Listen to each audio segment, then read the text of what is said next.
안녕하세요. 스포츠 알려주는 남자입니다. 오늘은 9월 2일 월드컵 예선 4경기 알아보겠습니다. 최근 흐름과 경기 예상, 그리고 최종 코멘트까지 준비했습니다. 영상은 매일 고정적인 시간에 업로드되니 구독과 좋아요 부탁드리며 국내외 전경기 유료 분석 자료와 최종 조합은 조건 없이 스알람 멤버방에서 무료로 드리고 있습니다. 적중률 높은 정보 공유 소통방을 찾으셨다면 고정 댓글 확인하시고 바로 입장하세요. 자, 그럼 경기 분석 시작하겠습니다. 첫 번째 경기는 9월 2일 3시 45분에 시작하는 포르투갈 대 아일랜드 경기입니다. 먼저 포르투갈 살펴보겠습니다. 이전 조별 예선 3경기에서 2승 1무를 거두며 조 1위를 차지했습니다.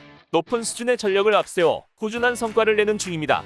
이번 라운드 역시 승점 3점은 따놓은 당상이라 봐도 무방합니다. 호날두가 팔부상으로 결장할 수 있다는 현지 보도가 나오네요. 하지만 상대 수비력을 감안했을 때 그가 결장한다 해도 충분히 다득점을 터뜨릴 기반이 만들어졌습니다. 조타와 실바 등이 1선을 책임지고 있고 2선 라인과 측면 조합에 과감한 공격 가담 또한 인상적입니다. 이들의 시너지가 그라운드에 묻어나온다는 가정하에 멀티 득점 생산 이상을 꾀할 만합니다. 수비 역시 단단합니다. 페페, 폰테 같은 베테랑 센터 백 조합이 후방 조직력을 다지고 대체 자원으로 디아스와 두아르테 등도 명단에 이름을 올렸습니다. 게레이로와 칸셀로 풀백 조합 역시 기민한 라인 컨트롤로 안정감을 더합니다. 대량 실점 허용 위험을 줄였다 봐도 무방합니다. 아일랜드 살펴보겠습니다. 상대에 비해 전력이 떨어집니다. 단순 몸값 비교만으로도 10분의 1 수준의 스쿼드를 유지하는데 그칩니다. 이전 두 경기에서도 전부 패하며 팀 에너지 레벨이 떨어진 상태입니다. 승점 1점 확보 또한 힘겨운 과제입니다. 수비진 불안이 쉽게 잡히지 않습니다. 대부분 자원의 경기력을 신뢰하지 못합니다. 메간이 부상 복귀 후 제 기량을 찾는데 어려움이 크고 이외 오쇼와 매닝 등은 대표팀 경력이 적어 불안을 더합니다. 상대 감봉의 원활한 대응이 어렵다는 점을 이뤄보아 멀티 실점 이상을 여유롭게 열어두는 편이 낫습니다. 공격 저항 또한 의문이 남습니다. 주폴론과 코놀리를 앞세워 적극적인 운영을 취하겠으나 이들은 이전 시즌 막바지부터 잔부상과 퍼포먼스 저하로 소속팀 활약이 좋지 않았습니다. 여기에 이선 라인 전개 완성도 반감으로 답답한 흐름을 반복합니다. 측면 자원의 기민한 공격 가담과 상대 수비 실수를 엮은 1득점 생산이 최대치로 간주됩니다. 최종 코멘트는 이렇습니다. 홈 이점과 전력 우세를 앞세운 포르투갈이 상대를 몰아칠 준비를 마쳤습니다. 황금 세대답게 공수 전반적인 활약에서 상대를 압도합니다. 일찍이 승기를 잡을 그림이 그려집니다. 아일랜드가 안전을 꾀하지만 득점성과 이상의 이면을 연출하기엔 스코어의 힘이 붙입니다. 최종 조합은 고정 댓글 확인 후 연락 주시면 조건 없이 바로 드리도록 하겠습니다. 두 번째 경기는 03시 45분에 시작하는 스위스 대 그리스 경기입니다. 먼저 스위스 살펴보겠습니다. 피파 랭킹 14위 팀으로 전력 싸움에서 상대를 압도합니다. 이전 유로 2020에서도 인상적인 활약을 펼치며 8강까지 오른 바 있습니다. 선수 경험과 경쟁력 등에서 절대 우위를 가져갈 수 있다는 점이 긍정적인 요소입니다. 수비 안정감이 상당합니다. 4-2-3-1 포메이션 아래서 중앙 라인을 두텁게 가져가며 상대가 안쪽으로 파고드는 것을 막습니다. 윗선의 두 볼란치가 영향력을 높이고 풀백 조합 마찬가지로 기민한 라인 컨트롤을 자랑합니다. 여기에 최후방을 담당하는 존머 골키퍼는 대표팀에서 매번 신들린 선방을 보여주기도 합니다. 클린시트 달성까지 노려볼 만합니다. 공격진 전력 누수는 다소 아쉽습니다. 엠볼로가 장기 부상으로 일찍이 명단에서 낙마했고 세페로비치는 명단에 들더라도 출전이 힘들 것이라 보입니다. 다만 대체 자원인 가브라노비치와 바르가스 등이 건재합니다. 한방 싸움에서 그래도 다양한 선택지를 갖고 있다고 볼 수 있습니다. 득점 생산엔 험로가 점쳐지지는 않습니다. 그리스 살펴보겠습니다. 상대에 비해 전력이 떨어집니다. 단순 몸값 비교만으로도 2분의 1 수준의 스쿼드를 유지하는데 그칩니다. 공수 전반적인 경쟁력이 아쉽다는 평이 있습니다. 선전 가능성을 높게 점치긴 힘들 듯합니다. 우선 공격 저항이 가능할지 의문입니다. 부술하겠지만 수비적 운영 탓에 공격으로 올라가는 속도가 느리고 파괴력 또한 낮습니다. 설상가상으로 현지 소식통에 따르면 명단에 이름을 올린 마소오라스가 근육 부상 탓에 출전을 속단하지 못한다고 합니다. 그나마 직선적인 그리스 공격에 변주를 줄 수 있는 선수인데 그가 결정할 경우 공격 전개가 한층 답답해질 것은 시간 문제입니다. 무득점에 그쳐도 이상한 그림이 아닙니다. 허나 수비는 탄탄합니다. 친선 경기 포함 앞선 10경기에서 패배가 없습니다. 단 6골을 내주는데 그쳤고 경기당 멀티 실점은 전무했습니다. 수비진 구성에 많은 숫자를 더 상대 공격수와 1대1 매치업이 즉각적으로 가져갈 수 있도록 만듭니다. 수비 개개인의 기량은 준수하기에 일방적으로 무너지진 않습니다. 많아야 1실점, 허용에 그칠 전망입니다. 최종 코멘트는 이렇습니다. 전력 우세와 홈 2점을 앞세운 스위스가 상대를 몰아칠 준비를 마쳤습니다. 적절한 공수 밸런스를 앞세워 상대를 수세에 모을 그림이 그려집니다. 하지만 하지만 주력 자원 부상으로 인한 명단 제외가 신경 쓰이는 상황에서 강공을 펼칠 수 있을진 의문입니다. 그리스가 수비 집중력을 높여 실점을 최소화하며 진흙탕 싸움으로 경기를 끌고 갈 공산이 높습니다. 최종 조합은 고정 댓글 확인 후 연락 주시면 조건 없이 바로 드리도록 하겠습니다. 세 번째 경기는 19시 10분에 시작하는 일본 대 오만 경기입니다. 먼저 일본 살펴보겠습니다. 이전 2차 예선에서 압도적인 성적을 거두고 최종 예선에 진출했습니다.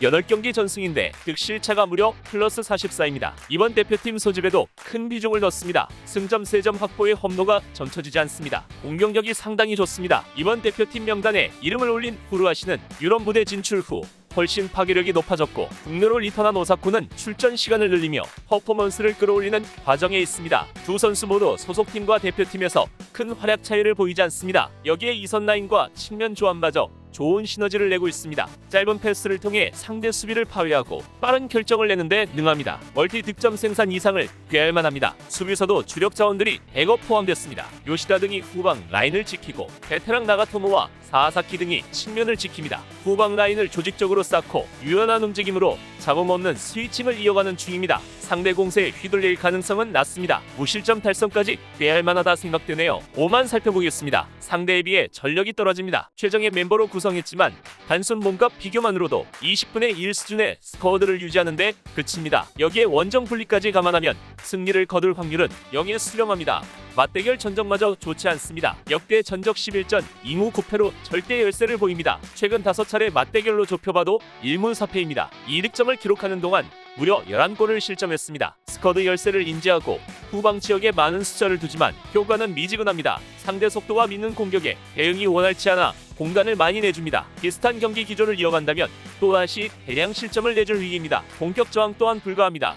최전방 공격수 알가니를 필두로 강력한 역습을 노리지만 일단 최전방으로 공격이 이어지는 것 자체가 힘듭니다. 이외 자원들의 신뢰도가 떨어지는 상황에서 변화의 폭을 크게 가져가기도 만만치 않습니다. 무득점에 그쳐도 전혀 이상한 그림이 아닙니다. 최종 코멘트는 이렇습니다. 홈 이전과 전력 우세를 갖춘 일본이 상대를 몰아칠 준비를 마쳤습니다. 상대 전적에서 우위를 보이며 전 포지션에서 상대에게 밀리는 구석이 없습니다. 오만이 난전을 펼치지만 수세에 몰린 경기를 지속한 결과 별다른 저항이 불가합니다. 수비 밸런스가 빠르게 무너질 전망인데다 공격 또한 답답함을 노출할 예정입니다. 다만 일본 단독 득점이 유력합니다. 기준점 배팅에 신중을 기할 필요가 있습니다. 최종 조합은 고정 댓글 확인 후 연락 주시면 조건 없이 바로 드리도록 하겠습니다. 네 번째 경기는 20시에 시작하는 대한민국 대 이라크 경기입니다. 스알람이 응원합니다. 한국 화이팅! 먼저 자랑스런 대한민국 살펴보겠습니다. 이전 2차 예선에서 6경기 우승 1무로 널널하게 최종 예선 진출을 확정지었습니다. 이번 예선을 앞두고 최정의 멤버를 소집한 만큼 스쿼드의 힘을 강력하게 넣습니다. 홈 이전까지 정한 상황에서 승기를 잡는데 큰 문제가 없습니다. 후방 안정감이 선결됐습니다.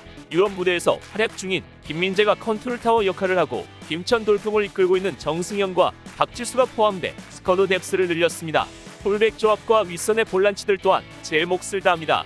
상대는 작정하고 역습을 활용할 예정입니다. 속도전에서만 밀리지 않는다면 위기를 슬기롭게 넘길 수 있습니다. 무실점 달성이 허황된 목표로 비치지 않는 이유입니다. 다만 변수는 중동 징크스입니다. 고질적으로 중동팀에 약했습니다. 설상가상으로 이번 최종 예선에서 전부 중동팀만 만나네요. 중동을 상대로 고전한 것은 최근 상향 평준화된 아시아 축구 퀄리티도 있지만 너무 쉽게 그라운드에 쓰러지는 특유의 침대 축구가 문제입니다. 이라크는 경기 균형이 맞춰진 상태에서 시간을 끌기 위해 그라운드에 쓰러질 후 오랫동안 일어나지 않을 예정입니다. 벤투 감독도 이미 2차 예선서 한 차례 이를 경험했고 우려의 목소리를 냈습니다. 특유의 강공이 먹혀들지 않을 가능성도 간과해선 안됩니다. 이라크 살펴보겠습니다. 상대에 비해 전력 열세가 분명합니다. 단순 몸값 비교만으로도 14분의 1 수준의 스코어를 유지하는데 그칩니다. 전 포지션에서 우위를 점하고 있는 구석이 없습니다. 원정 분리까지 더해진 시점에서 좋은 결과물을 따내긴 힘듭니다. 수비 안정감이 떨어집니다. 이전 2차 예선에서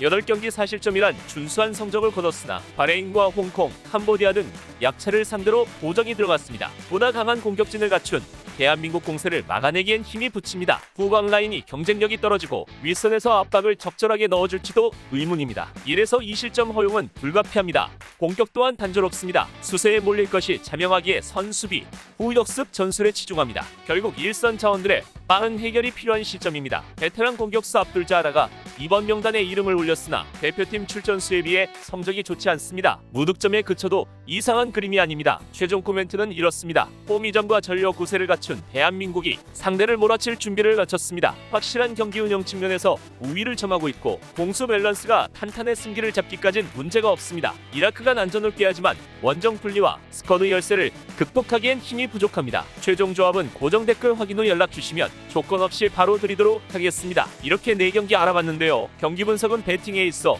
최선의 전략이며 100% 일치할 수는 없습니다. 때문에 좋은 경기를 선별해 최종 조합을 맞추는 것이 노하우입니다. 고정 댓글 참고하시면 오늘 주력 조합 받아보실 수 있으며 영상이 도움되셨다면 구독과 좋아요, 알림 설정까지 부탁드립니다. 시청해주셔서 감사합니다.